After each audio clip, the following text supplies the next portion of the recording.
दोस्तों सोचने वाली बात है, चंद्रशेखर आजाद जी का दिल्ली के जंतर मंतर पर दिल बर्फ की तरह पिघल गया और वही बीजेपी के सरकार और बीजेपी के केंद्रीय शिक्षा मंत्री का अभी भी दिल नहीं पिघला है। सोचिए कितनी दुर्भाग्य की बात है इस देश की कि छात्र एवं छात्राएं जिस तरीके से भूख हड़ताल पर बैठे हुए हैं, एक बार उन लोगों से मिल लेना भी जरूरी थी। लेकिन जब चंद्रशेखर आजाद जी दिल्ली के जंतर मंतर पर पहुंचते हैं और ऐसा छात्र संगठन के नेता, राष्ट्रीय नेता नेहा और इस देश के माने जाने वैज्ञानिक सोनम वांगचुक और तमाम छात्र एवं छात्राएं का जब चंद्रशेखर आजाद जी हालात जानते हैं, अपने आंखों से देखते हैं, अपने कानों से सुनते हैं और लोगों से हालात जानते हैं और लोगों से जनसंपर्क करते करते उनके आंख से आंसू आ जाता है। जब 18वां दिन सुनते हैं कि भूख हड़ताल पर अभी छात्र एवं छात्राएं बैठे हुए हैं, सिर्फ पानी पी पी कर और दूसरे के लिए लड़ाई लड़ रहे हैं, समाज के लिए लड़ाई लड़ रहे हैं। दोस्तों इन बातों को सुनकर और इन बातों को गौर कर चंद्रशेखर आजाद जी का आंख से आंसू आ गया, क्योंकि चंद्रशेखर आजाद जी इस परेशानियों से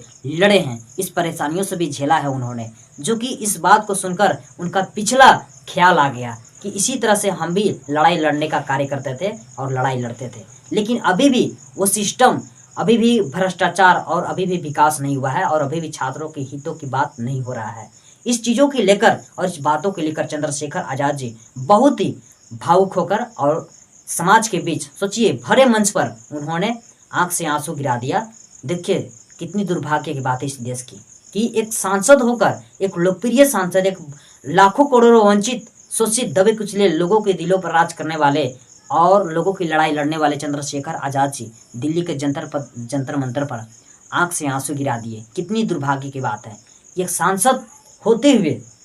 इस दर्द और इस दुख को नहीं देख पाए, तो हमें लगता है कि बीजेपी की सरकार चाहती है कि छात्र एवं छात्राएं को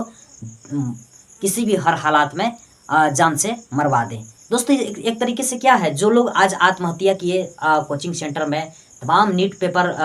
लीक हुआ, वैसे ही छात्र 17 से 18 लोग अपना आत्महत्या करके मरे गए। वो आत्महत्या नहीं था, वो दोस्तों ट्यूशन एक मर्डर, इंस्टीट्यूट मर्डर था सरकार की तरफ से। इसी तरह से इन तमाम भूख हड़ताल पर बैठे छात्र एवं छात्राओं के साथ भी वही सरकार करना चाहती है। लेकिन चंद्रशेखर आजाद जी